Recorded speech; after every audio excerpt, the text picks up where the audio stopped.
Hey everyone, and welcome to this week's episode of the Stedman SQL Server podcast. This week we're going to be talking about why you should be testing your restores of your backups weekly and how to do it. I'm Steve Stedman, host of the podcast, founder of Stedman Solutions, and creator of Database Health Monitor. And I do a whole lot of SQL Server consulting. I'm Shannon Lindsay, co-host of the Stedman SQL podcast, here to just kind of ask the right questions. Thanks, Shannon. I always appreciate those questions.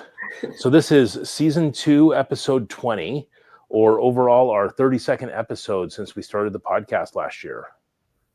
Yeah, and especially with summer coming up, we're going to not do it every week, but we'll do every other week podcast episodes, live streaming. You can watch those on YouTube or on Spotify. And we've got a couple short links for those of Stedman.us podcast YouTube and Stedman.us/podcast Spotify. Yep. All right. Well, let's kind of jump into it a little bit. I mean, one of the things that I have the hardest time with is when somebody calls me, possible new customer, they need help, and then I find out there's nothing that I can do to help. And they want help, but they don't have the right stuff to get help. And one of those things that puts me in that position is when something has gone bad with their database, but they don't actually have any backups. And sometimes people think they have backups, and we look and we find out they don't. Other times they know they don't have backups, and they've just been winging it, So, and when that happens, I don't know, that's one of the more challenging parts of my job, is to have to tell someone that it's not that I can't fix it, it's that nobody can fix it because you don't have a backup available. And so let's jump into the topic. So with the topic being testing your restores weekly and how to do it, this is important. And one of the things that I've always talked about, and it used to be that I've got a class, backup and recovery class that I built. And I originally called it the backup class, but then I realized it was more about restoring or recovering than it ever was about backups. And the key here is not whether you ran backups, because lots of people think they've run backups, but knowing that you can actually restore them. What do you think are some of the highest risks of not testing those backups? Well, I think the biggest risk is not knowing that they're going to work. I mean, until you've actually tried it and know that you can recover your backups, you don't really know that you're going to be able to get anything out of them. It might just be some big file there that doesn't give you anything good. The other thing that might be is you might find out that when you do restore those, that it takes a lot longer to restore than what you think. I mean, what if your expectation is you're going to be able to restore your backups in like 30 minutes in any crisis, but really it turns out to be 6 hours? Well, one of the more uncomfortable positions to be in is when you have a manager looking over your shoulder saying, when is it going to be done? And you're doing that restore of the backup and you're just waiting for it to finish. So weekly testing is really a game changer in order to be able to go through and confirm that your backups are good. I think with this is one of those things that we do with all of our clients. And we want to make sure that when our clients have an issue, that we can always restore from backup. And the only way to do that for certain is to test those. Earlier today, I was on a call with one of our monthly managed service clients, and we were working through that restore process. And we took 2 databases off of their production environment, and we did a quick restore into their dev environment and confirmed that, yes, absolutely everything can get there. And it did work correctly. So yeah, these are important things to do. So on to kind of the why the weekly restore is critical. And it's one of those things that I always look at: how much can you afford to lose? And how would your business be impacted if you lost that? So for instance, we do a lot of database corruption repair, and and I'm not afraid to admit this, but I'll say some of the most expensive work we ever do, most expensive for the client, is corruption repair on a database that doesn't have good backups. Anytime someone comes along with a corrupt database and they've got really good backups, that significantly cuts the cost because there's a lot more options or a lot more ways to get those databases back. But yeah, I think that we've seen where good backups can completely get you around a corrupt database and avoid a costly repair. Yeah. Can untested backups fail? Oh yeah, absolutely. And I think that I've seen this where, let's say you're backing up to somewhere in the network and there's something wrong, and I've seen it happen with endpoint protection, where the endpoint protection is actually scanning all of the IO and making changes to things. And I've seen it where backups have been corrupted because of that. Things like incomplete transaction logs. Well, more specifically, not incomplete, but missing, where let's say you've got to replay 15 transaction logs to get you up to a point in time. Well, if one of those transaction logs is missing in the middle, you might think you're going to be able to get them all back, but you're not going to be able to get back past that point in time where that transaction log is missing from. Or bad backup settings. Like I saw one, gosh, these poor people, they thought they had all their backups configured correctly, but all they had actually configured was the backup system databases. So their master and their model and their MSDB databases were being backed up, but none of their actual user databases were being backed up. They checked on the SQL Server agent. They saw it was being backed up all the time or regularly, but they did not actually have any backups of their own data. Yeah, untested backups can be a big issue.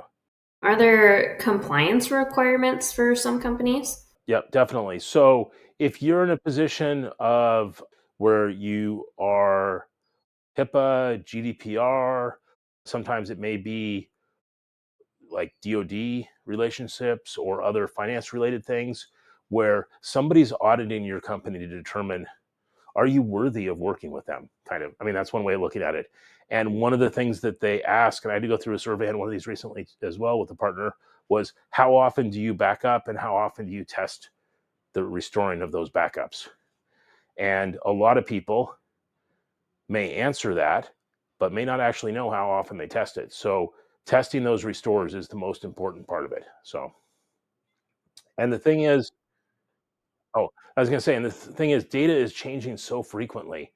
And I mean, if you've got a system that the data hasn't changed in the last 6 months, well, probably don't need to do weekly testing. But if you have a dynamic system with a lot of stuff going on, customer data, orders, payroll data, whatever it may be, yeah, you probably want to you test that as often as possible to reduce that risk. What are some of the consequences of skipping the restore testing?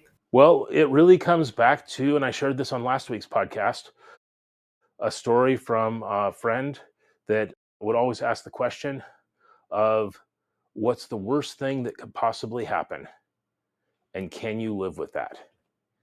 And in this case, the worst thing that could possibly happen is your SQL Server crash, you're unable to recover it, and you lose 100% of your data. Okay. That's where we ask the question of, well, what would be the financial impact of that? Some places, I don't know, some systems, it might be no big deal. It's not that important of a system, but other things, it might be really important. What's the financial impact from lost revenue if this database is something that's used for order processing? Or what's the loss of customer trust if you lose that data? Or what are the penalties for noncompliance if you have to have so many years of backup history for legal purposes? The other thing is operational impacts. What happens if your workforce shows up to do their jobs and nobody's able to log into the system that they need to use to get their job done today? You've got a bunch of employees sitting there that are expecting a paycheck, but they're not actually able to do any work for you because their database isn't working.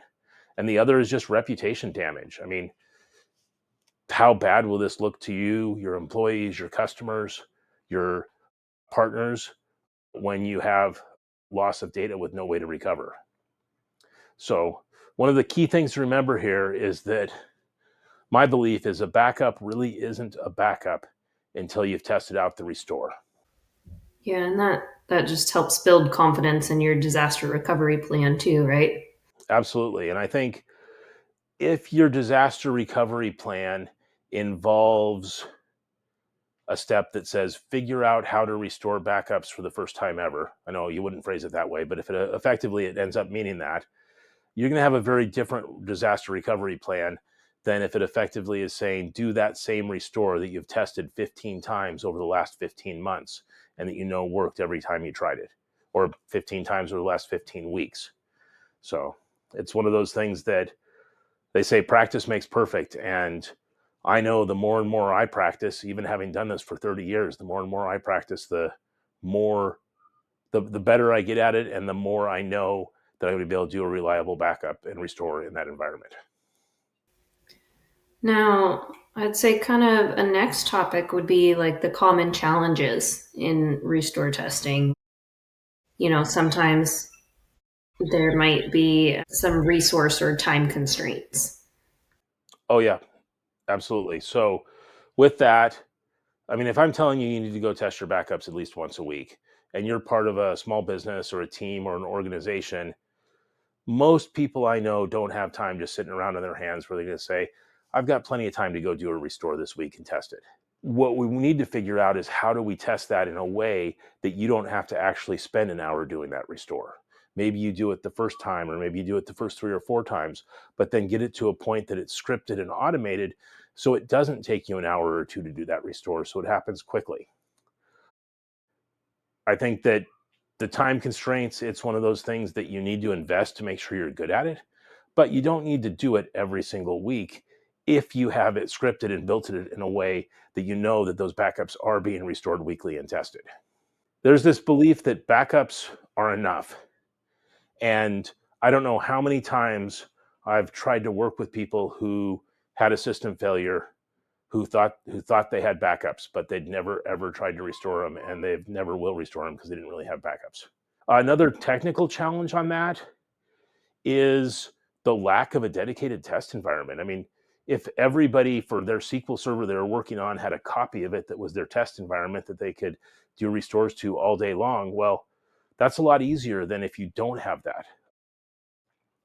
But even on small environments where somebody only has a single SQL server, we've been able to do restores where we script it, and maybe once a week or every 2 weeks, it does an automated restore of one of those production databases, but changing the name and changing the files at the time it does the restore so that it can be used and tested and confirmed good.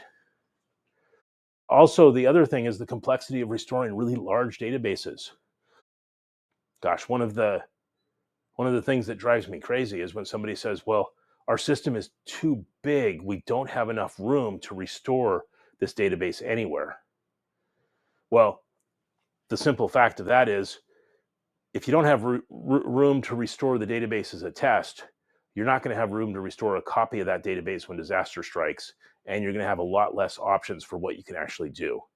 A lot of the times when you're doing a restore, you're not restoring it over the existing database, you're restoring a copy of it so that you can use it.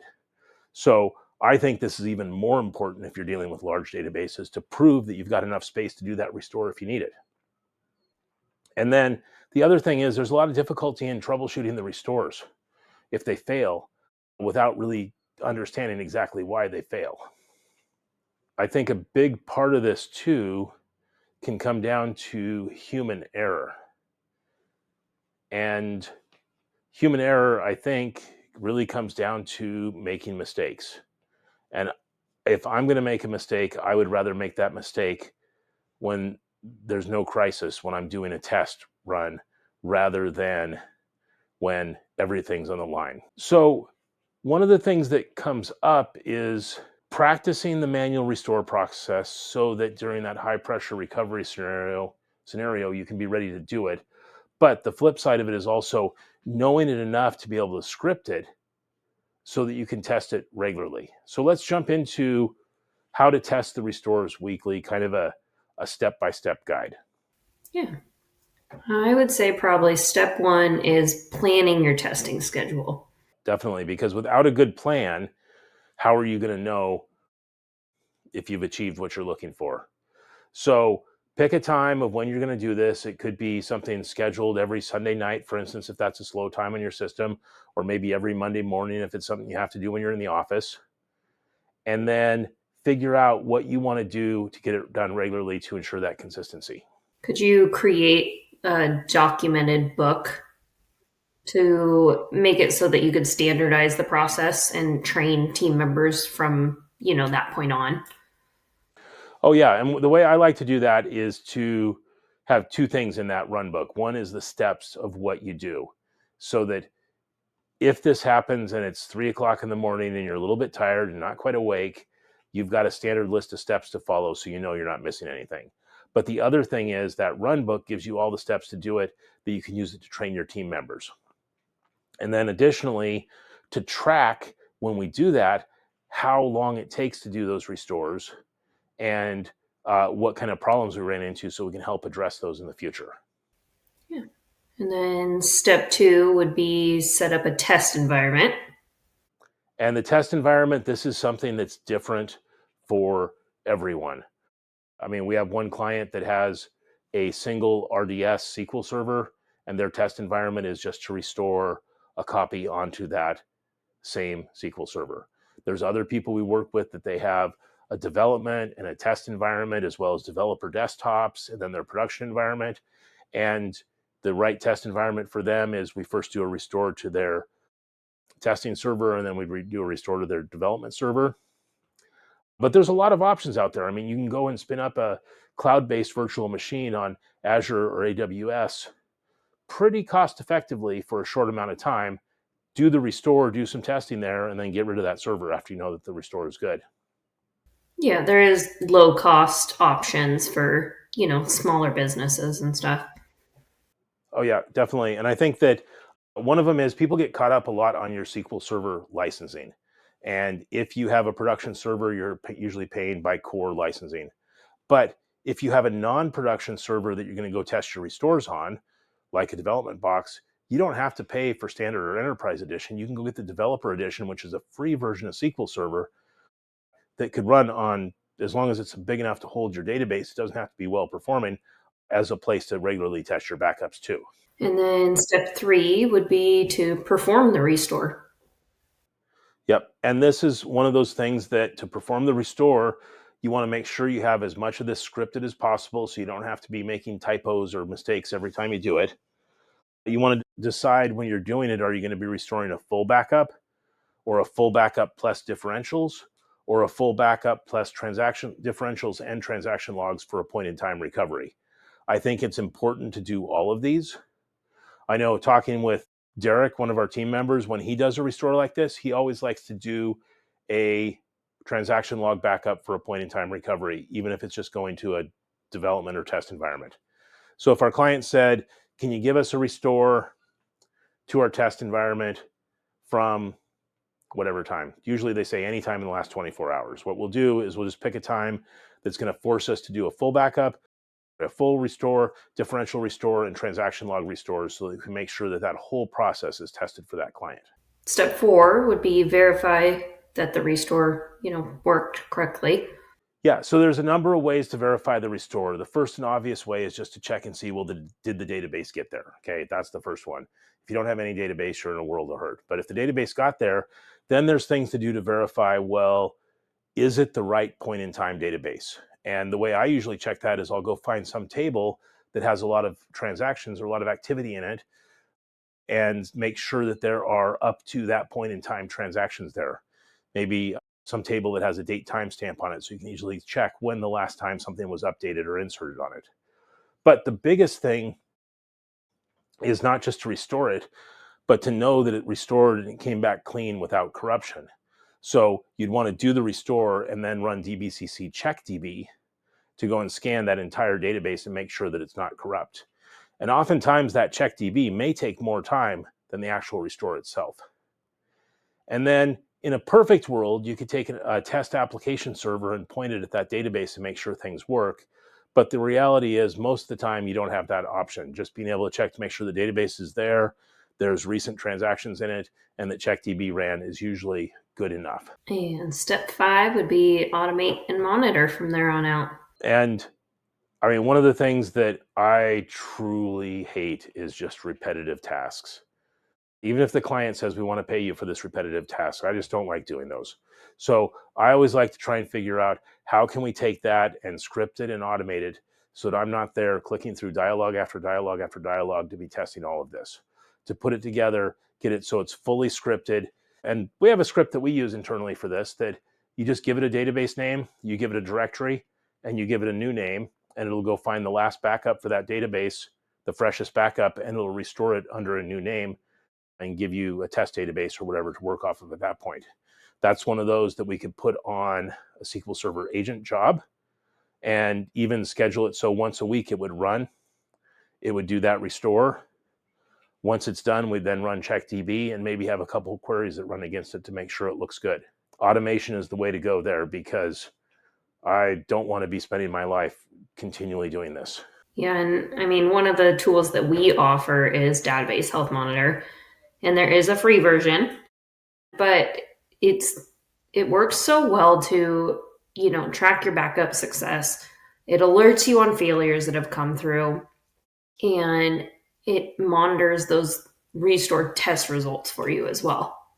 Yep, and one way to do that in Database Health Monitor, we have our alerting module, and we can go set up alerts for different things like things in the error log or failed restores or backups or failed CheckDB. And if any of those things happen, we get an alert that there's a problem there. So some best practices to consider here is to test different restore scenarios. Full restores, point in time, restores to alternate servers. What are the different scenarios that you might come across that you're going to run into? With the point in time restore, that's using SQL Server transaction logs. That does require you to do a full restore. So it's really the same. The point in time is the starts out is the same as a full restore. It's just that there's a little bit more work you have to do to get to the right point in time. The other thing to do is to kind of rotate your backup media. That's kind of an old school deal where you actually have media that it's being stored to. Usually now it's being stored to some kind of disk storage somewhere. But if you have multiple locations that it's going to, so oftentimes we'll see that people will do a backup to the local network. And then from that local network, it might get copied to a file server or a backup appliance. And then from there, it may be getting copied to the cloud for some kind of long-term storage. Pick different locations when you're doing your testing. And maybe you only have to do that quarterly, but go pick what's the most difficult one to get to, which usually is like the most worst case scenario. Pull those backups back down and try doing a restore on them and make sure that they work for you. And the key here is document and test the results, including success and failure, how long it took, and any issues that are encountered. You don't want to try and make it all look happy, make it all look good if something didn't happen well, because this is the time to learn. And if you fail at doing the restore at a test run, it's usually no big deal. You just got to try it again until you get it right. But if you fail on that restore on a production live system, that might be the end of your job or the end of the company. Good news is that's why we're here. And with that, I mean, one of our offerings besides Database Health Monitor is the managed services. Yep. And with the managed services, usually one of the very first things that we do is we try and understand what the client's backup, recovery point, and recovery time objectives are. And once we understand that, then we can determine, do the backups they currently have in place meet those expectations? And then if they don't, what do we have to change in order to get to those expectations? I know a lot of the time people think they have more robust backups than they really do. And once we really dive in and analyze it, making sure it's good. And the reason we make sure that's good is because with those managed service clients, we're the one they call first when they need a restore. And I don't ever want to have to tell them that we can't restore that backup to meet your expectations. Yeah, I mean, some of the ways that we can help with that are the proactive monitoring and the automation of, emails and alerting that go not only to one team member, but multiple team members to make sure somebody's always watching for you. A common one on that is where if somebody takes like an out of sequence backup and it's going to break the restore chain, so it puts us in a position where we can't restore. For our managed service clients, when that happens, we get alerts to the whole team that's involved on that. And we know we are now in an exposed point where we cannot restore that backup if they need it right now. And it's usually our top priority to get a fresh, full backup run so we can put us back in a position, put the system back in a position where we can do a restore if we have to. What would you say are some of the, the specific ways that we can help support for restore testing? Well, I think first off is just kind of working through it for the first time with a client. Like I did that earlier today. I'd done it with a client with that same client before, but it was the first time with this individual where we just worked through the process and trained them so that they didn't know how to do it. But I think it also involves helping build the right backup strategy so that we know that your backup meets your expectations. If, as a system administrator, you know you've got enough disk space for 3 days worth of backups, but the business manager assumes you've got 3 weeks worth of backups, well, if something fails and you need to go back in time, that's going to be a really difficult conversation to have. So understanding what the expectations are so that we can meet them and then practice different restores to confirm that those expectations are actually being met. Regularly testing of those, but then also disaster recovery training. And then knowing that if you need a restore and you're not super familiar with it, ask for help. Call us in. We can help with that. And it may make the difference between us helping you with a restore on a smaller database that might take 15 minutes rather than someone else working on it that might take 4 or 5 hours while you go figure out how to do it and make mistakes.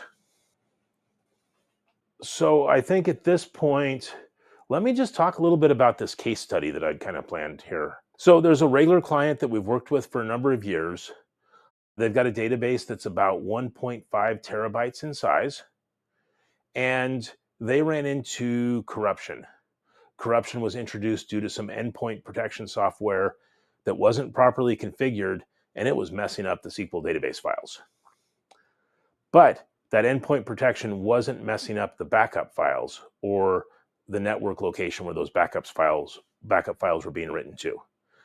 The corruption was introduced multiple times over a 2-week period, and we didn't know that it was the endpoint protection software causing it at first. It took us a little bit time to figure that out. But instead of taking the system offline and doing a costly corruption repair on that database that had been partially destroyed by that endpoint protection, instead, we did a full restore of that database and replayed all the transaction logs up through the time that the corruption was introduced. And we had the database standing by ready. This was mid-afternoon. And then we kept reapplying those transaction logs throughout the afternoon so that after 5 p.m. when the business closed, that we could take the system offline, activate the new database, and then disable the old database. And we were able to do that with far less than an hour of downtime, and there was absolutely no data loss. It didn't interfere with the business activity during the day. And we also had a backup plan that if something had gone bad during the day, we had a way to recover quickly if it was needed. Had we not had good backups in that scenario, that client would have been down hard. And they would have been down hard for probably a couple days while we had to repair those databases. So what would you tell, one of our listeners, how would you get started here? So getting started, first thing,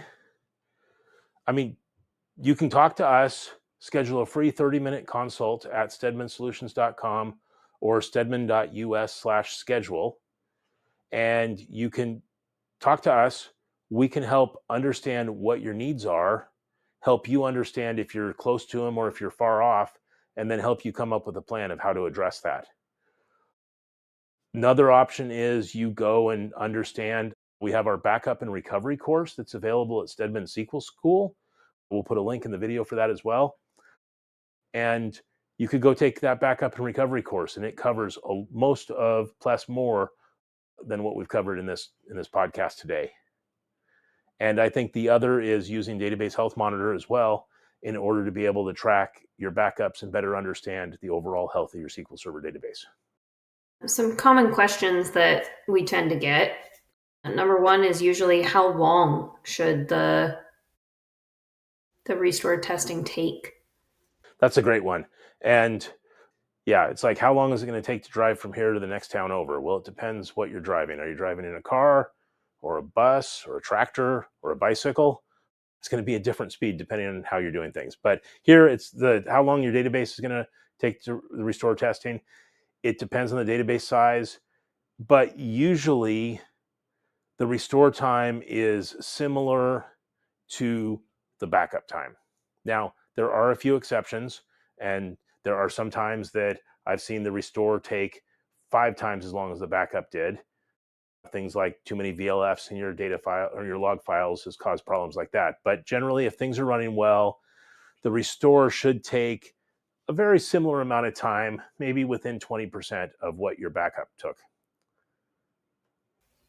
Another common question is, what if I don't have a test server? What if I don't have a test server? Well, if I don't have a test server, if you don't have a test server, we can look at other options. One, do you have a laptop or desktop computer that you work with that you can have SQL Server Developer Edition installed on? You could try backup testing there if you had enough room. We could help with this if you need, but you could even restore to the same server if you have enough space, just making very certain that you don't overwrite the existing database. Or you can spin up a virtual machine, or there's a lot of different ways to do things like that to test it. But really, the only way that you're going to know if your backups are good is to actually restore them somewhere. And that somewhere could be any different possibilities there. So I think at this point, what I'd like to do is encourage any of our listeners, if you want to submit questions, you can always contact us through Stedman Solutions or our social media, or on YouTube and Spotify. You can also comment on the episodes. Yeah, and if you have any questions too, don't be afraid to reach out through the website and book a free 30-minute consultation too. All right, so basically kind of the wrap up here is to know that it is important to be able to do those weekly restores. Weekly restore doesn't mean that you have to be doing it yourself weekly, but that you have at least a process down that will do it and verify it weekly. You don't have to restore all your databases weekly, but just restore a couple of them or one off of each server is a good way to do it. Yeah, I guess the other thing is with our managed services, we help take care of all of that for you. And then, yeah, at this point, I just say reach out to us for that free consultation. And don't forget to subscribe. If you're watching this on YouTube or Spotify, make sure you hit the like button or hit the bell icon for more information. Thanks for listening. We appreciate this. And our next episode will be on SQL Server agent job scheduling and task scheduling, and some best practices and some tips to help with your SQL Server agent jobs and tasks. I think that wraps it up for today. Thanks for watching and have a great day.